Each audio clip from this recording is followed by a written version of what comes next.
On to some college football. We had the CFP playoffs, the Orange Bowl, the Cotton Bowl.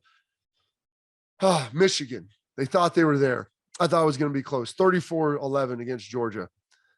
Didn't have anything. They didn't have anything. They didn't have anything for them. They got behind, and I was worried about this for them. They got in a chase game. They couldn't out Georgia. They couldn't do it. They didn't have the horses. Now, bringing in J.J. McCarthy in the second half, yeah, the Bulldogs were a little looser, but having that stronger arm and the element of the QB run, I think, is their solution going forward. And this is a little bit, I think, of what Ohio State got exposed to, maybe in 2013. They lose to Michigan State, so they don't go to the BCS National Championship. They play Clemson. They get smoked. And you realize this guy's got some elite players. They're big up front. They've got some elite receivers. They're very physical and skilled. I think Michigan finally got a taste of that going out front. Ohio State, same thing happened to them against Clemson in 2016. You lose sometimes, and sometimes you understand what you're going against. I don't think Michigan, while watching that game, looked like they were prepared for the speed and the size and everything that they saw, and even the intensity and the gravity of the game. I think it was just a little bit much and a little bit too quick and too soon for them to be able to overcome that. Stetson Bennett played really well, did a good job, looked good throwing the football. I'm anxious to see what it's going to look like against Bama because they're going to need his arm. A Georgia team had been front running all year. They got smacked, but give it up to Kirby Smart. They bounced back. It is a prideful team.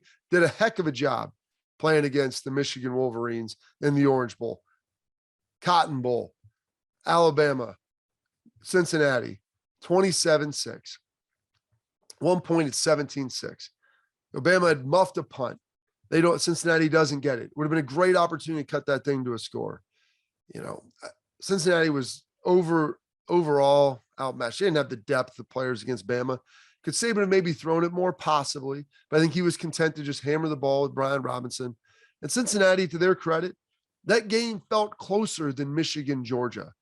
I mean, like I said, it was 17-6, and they get an interception. They're at midfield. If they go down and even get a field goal, you're within 8 points. You get a touchdown, heck, you go for two, maybe you're 3 points down.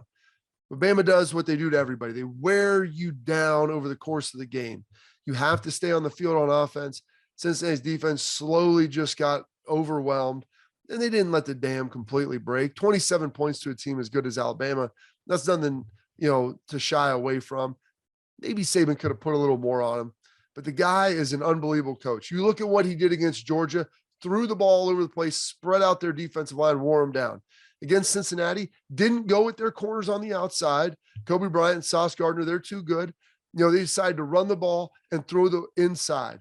And when they threw it, they tried to get some max, some play action. The Cincinnati's defensive line, especially Myjai Harris, he was getting some pressure. So, hey, we're just going to run the ball. We'll take 5, 7, 8 yards of crack. We'll just slowly matriculate down the field, keep your offense off of there, and that's how we'll wear you down. Because since we know that you guys can't go 20 deep on defense like we can. Nick Saban's remarkable. I can't wait to talk about what he's going to potentially do against Georgia and what's going to happen in that second round. Because I love part 2 of some of these matchups when you've watched a team like Bama who's done it one way 1 week and a completely different way the next week. Very impressive to see because not all coaches can do that. We talk about it and everyone pretends like they're easy to adapt. Nick Saban's 70. A lot of people view him as a dinosaur, yet he keeps innovating and he keeps changing it up and getting it done. So a heck of a job right there for Nick Saban, and a heck of a job to me as well for Luke Fickell in Cincinnati. They proved that they belong. There was no one else that was better than them. Heck, I think that they might have been able to beat Michigan or probably would have. And this is just a season where I think there's 2 really good teams. I think Ohio State may have had a more competitive game with both of those schools. I don't know if they had been able to beat them, to outscore them, because defensively, I don't know if they were good enough to maybe slow either of those teams. But I think it may have been more competitive. But I think these are the 2 best teams that will be playing this year, and we'll get into it.